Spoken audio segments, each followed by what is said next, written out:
Greetings from Mobility Outlook and welcome to Mobility Conversations. We have with us Mr. G. Srinivasa Raghavan, Managing Director, TVS Automobile Solutions, which is one of the largest aftermarket players in the country, catering to customers under different business units, primarily on their service, parts, accessories, payment platform, etc. So we'll meet Mr. Raghavan to ask some few questions about the initial scenario in the automotive aftermarket in India. Mr. Raghavan, thank you so much for your time, sharing your views about the current scenario of the automotive aftermarket in India, and then how is it going to shape up? Okay. I don't think we have a standard definition for the industry. Okay. We call it like an aftermarket primarily because we cater to the customers who have a choice to take his or her vehicle for service outside the warranty. So, and that's the standard definition of the market which we have at this point of time. So, in a sense, it follows what the new vehicle sales was about a couple of years or 2-3 years back, because that's a typical size of the warranty. You know how the market looks like it. So, if asked from that angle, the market is buoyant. I think after the COVID impact and everything, the market has recovered. It's crossed the pre-COVID levels, and globally, it's a very large market. It's a $700+ billion market. While internationally, it's not growing in a fast percentage, but in India, it's 20.2, 20.5 billion. They expect it to be around 28 billion by 25. With around 220 million vehicles today, it's expected to go to around 300 million vehicles in 2025. Its CAGR is around 9%. So we expect that aftermarket, because of its previous sale of the vehicle, to continue the 9 to 10% growth year on year for the next 3 to 5 years. So TVS Automobile Solutions as a company has several divisions catering to different elements of the requirements of customers. If you can throw a little more light on this. No, it's TVS Automobile Solutions is now around 9 to 10 years old, but practically speaking, it's around 5 to 6 years old. That's when we started looking at the market and say how we can add value to the customers. Okay. So who are the customers? So fundamentally, the vehicle owners are the customers. When the vehicle owner is now trying to make a choice and he is now fed with a fragmented market of over 500,000 garages, 200,000 retailers, around 40,000 distributors, primarily by parts players, because it's a do-it-for-me market. Unlike US, it's do-it-yourself. So when you operate in a do-it-for-me, it's parts-led and it's layered. Okay. That is manufacturer to distributor to retailer to garage to end customer. Okay. When TASL started is saying, how can we disrupt the market, but carry the ecosystem along with us? Equip them with technology and the skill upgrade, because the vehicle technology is changing, the parts technology is changing. Ultimately, we decided that we are actually dealing with entrepreneurs, and they are all livelihood entrepreneurs. The guy who has a garage, the guy who owns a retailer, for him there is no P&L. It's a cash. I'm able to pay school fees to my children, part. And how do we upgrade them? How do we upskill them? How do we train them and carry along? If I look at the last 5-year journey, today we have around 40,000 entrepreneurs on our platform. We provide them with training, we provide them with marketing, we provide them with brand name, we provide them with technology, be it a point of sale system or this. And we provide them with parts and the service demand generation. So to that extent, we actually help these go along with us with their own infrastructure. So that we don't put them under test, we carry them along under one platform, and that's TVS Automobile Solution. So we spent first 3 years to build India's largest supply chain. So we crisscrossed India. Today we have around 450 fulfillment centers, so that we are able to deliver the part anywhere in 4 to 24 hours, right from Tripura to Gujarat to J&K to Kanyakumari.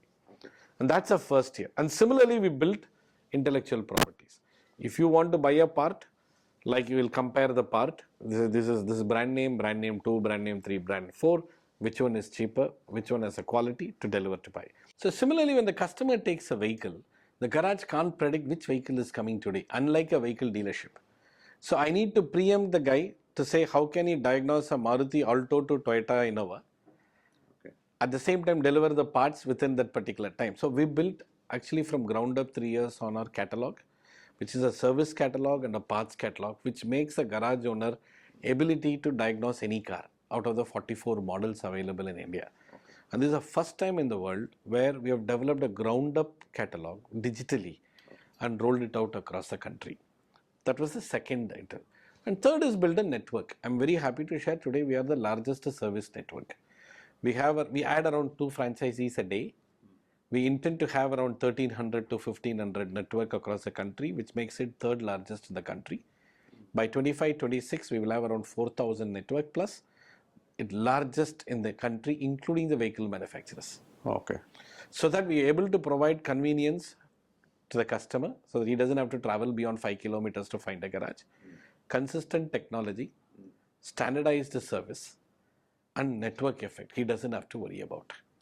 And that's what the first few years of ASL went about. Okay. So with all this, there are some more elements that need to help you to empower you to drive tomorrow. What are they? The first one is mobility technology. Okay. And how do you marry that with the digital connect? So, in fact, 2020 November, we formed a digital startup called Key Mobility Solution in an answer to that. Because the challenge is, are you going to have a tech startup by the supply chain, or who owns the supply chain be a tech startup and innovate it? Either way. And we, after being in the industry for 110 years, with TVS brand, we don't want to have a tech startup coming and taking away the innovation. So we wanted to be the innovator. We wanted to cannibalize ourselves, if you have to put it the other way. We started Key Mobility Solutions with 3 principles. Connect the customer digitally. So we developed and recently launched a super app of My TVS. Anything about automotive. You want the service, you want parts, you want accessory, you want insurance, you want the roadside assistance, emergency assistance, accident support, trip insurance to go from Chennai, Bangalore over the weekend, long travel checkup, entire host of services offered through the super app. It's one connect. That's digitally connected completely to the cloud. Okay. And the cloud will help like Uberization of service, which network to go, where to go, what to get it done, how to get it done, how much it will cost. That's the first. And we put this platform on the top of all the franchisees. And that I would say the digital connect. Then what is it different from mobility? Then we first one in India to offer a convenience service at home, service at site. Today we have 150 vehicles running across 23 towns providing service at site. We handle around 50,000 services at site for the people who are stuck within 30 to 45 minutes across the country as a roadside assistance.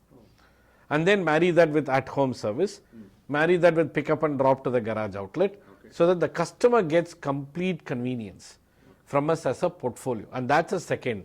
I call it digital connect, Uberization or a Olaization, if there is an English word, of a service completely.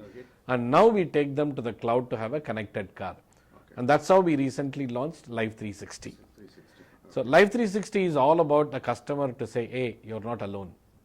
Wherever you want to drive, just enjoy the drive.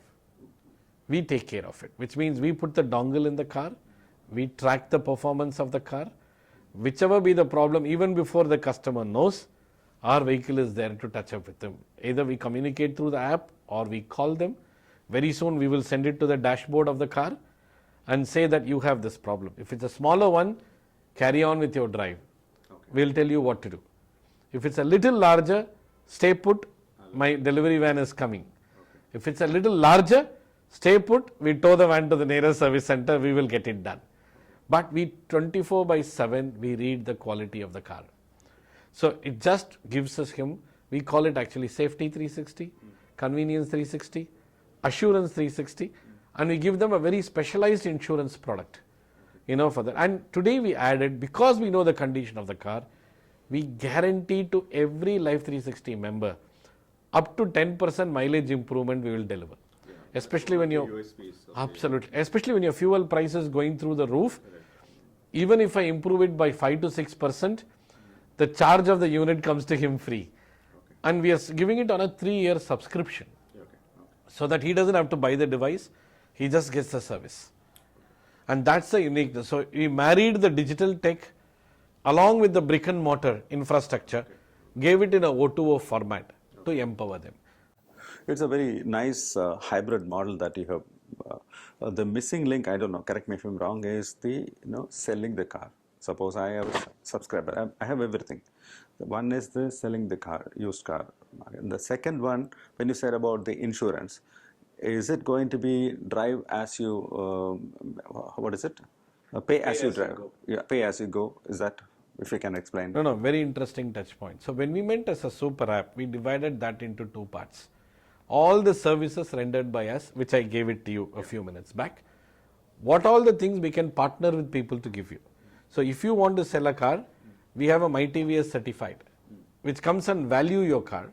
So you use it to negotiate, and our platform integrates to players like Spinny and others, yeah, and then you can sell the car through them. That facility is available. You want to subscribe a car, suppose you're given it for a body shop, 3 days you want a car, we have partners to give you a car for 3 days subscription to a 3-month subscription. You can lease a car, you can subscribe a car, so you have a shared mobility from used car to this. From an insurance perspective, both features are available. Trip insurance, annual insurance, and I'm keeping fingers crossed, you're the first one I'm saying. In another 2 months, we are launching pay as you go insurance in partnership with the insurance company. Because of Life 360, the customer will have a choice, intra-city insurance, intercity insurance, and pay as you go, based upon how he wants to use his card. You wanted to enhance the subscriber base. I think overall my TVS subscriber base to 10 million by 2025. So where are you now? We are at 2.5 million today. We are acquiring around 2,000 customers each day. And by March 23, we'll be adding around anywhere between 12 to 15,000 customers each day. So we are on track. And we have around 26% retention. When I say retention, we don't measure it by, if I have to put industry yardstick, it's 54%.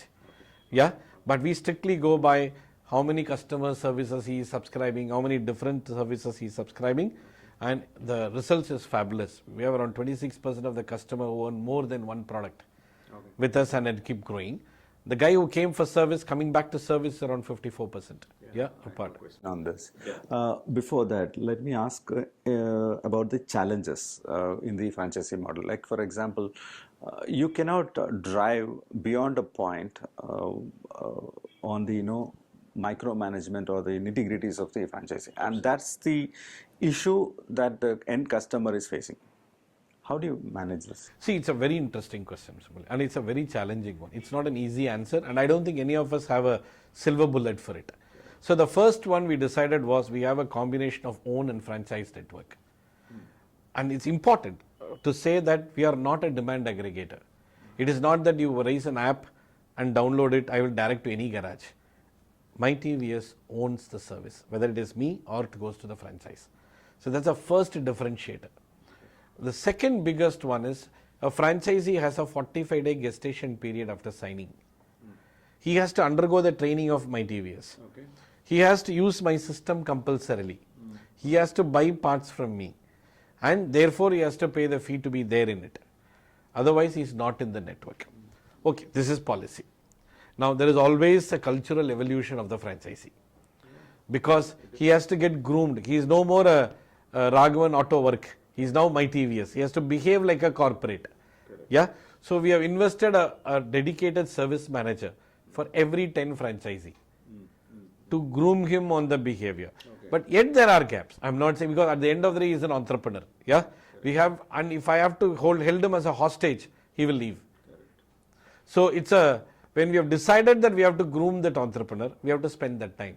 We have even tied up with EDI. We actually help him say how to become an entrepreneur. We have a 12-day training program for an owner over a period of a year.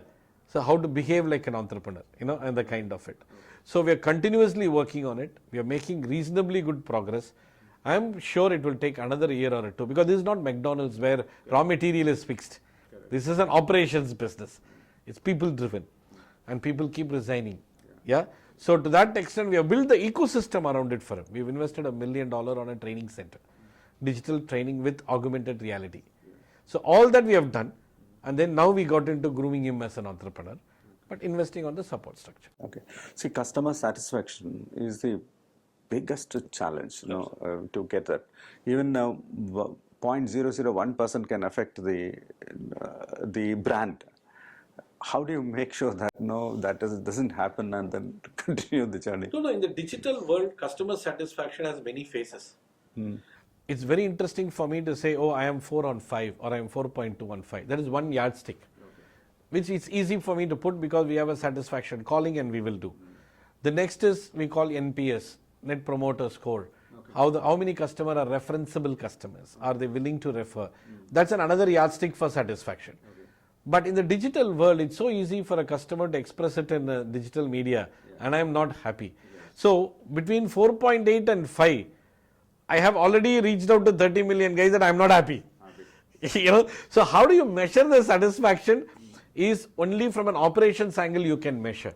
But every customer you have to follow up, and ensure that even if he had faced inconvenience at this, and at some point of time the customer, we are dealing in an industry, customer doesn't know the problem. Absolutely. He comes with the car, he says I have a sound. And when I go diagnose the sound, it can have 10 issues in the car. And our AI, artificial intelligence kit, tells him the 10 and say when to repair.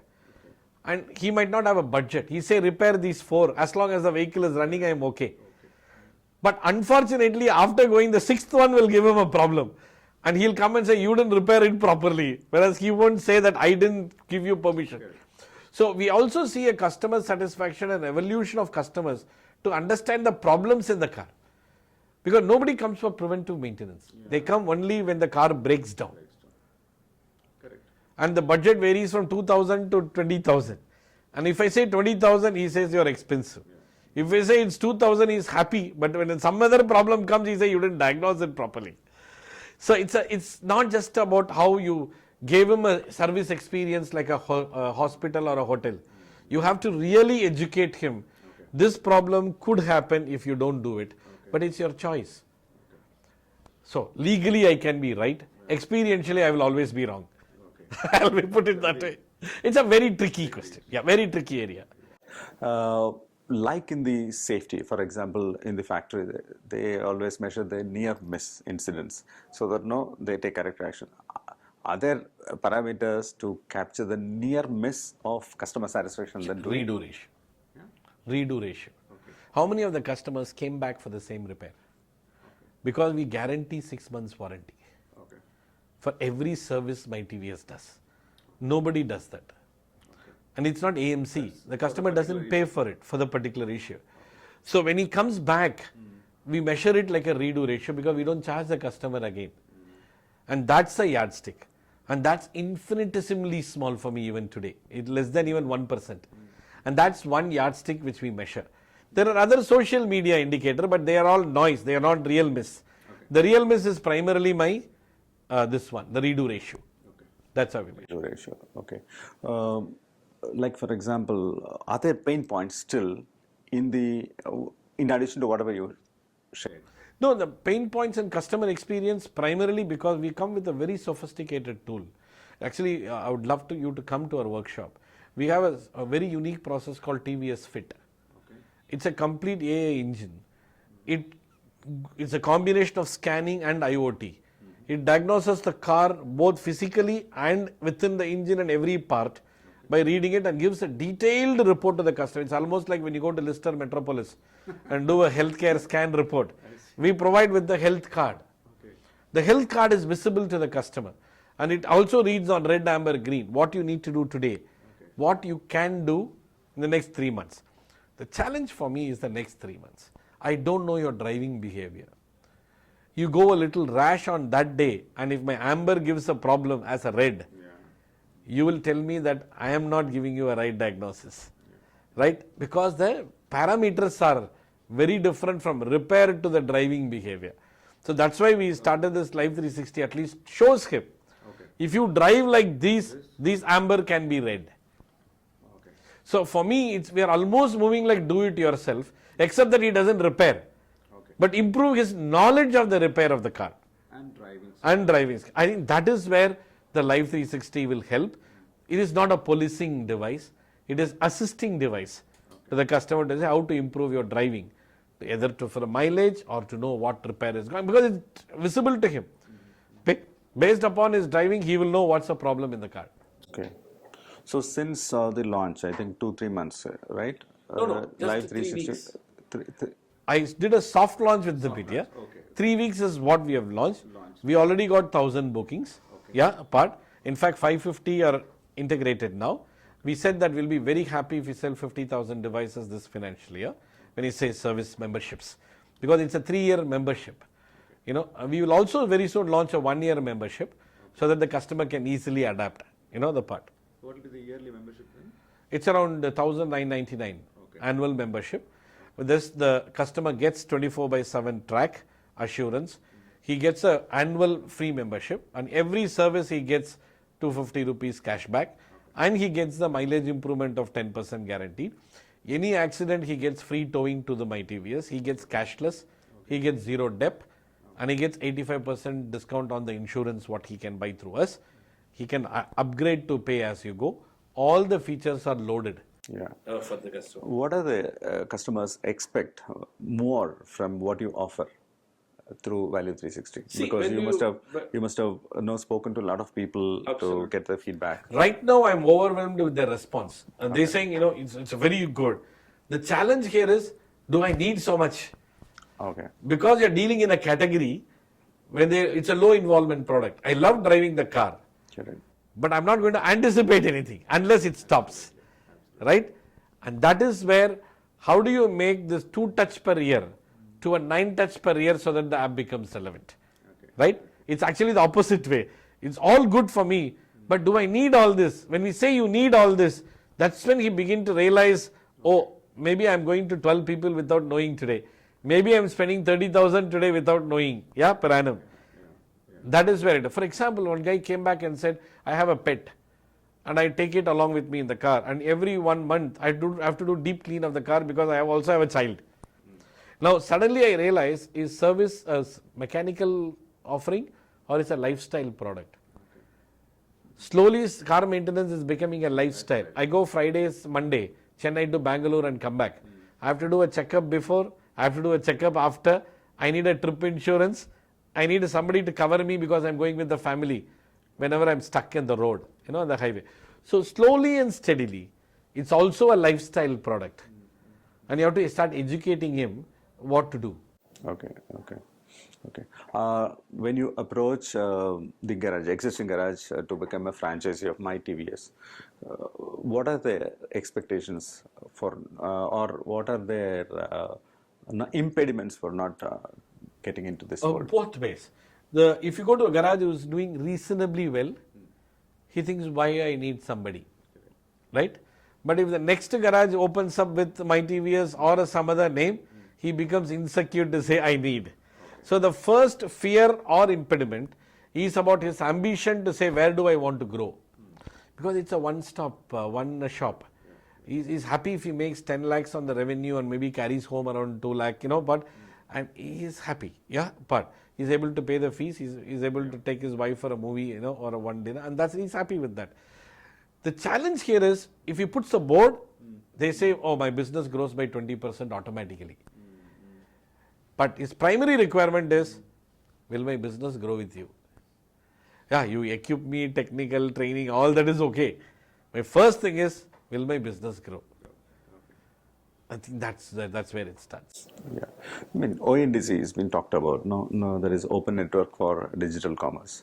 How do you see this influence aftermarket as a whole, and then TVS Automobile Solutions? See, ONDC, I would say it's a game changer as far as e-commerce is concerned.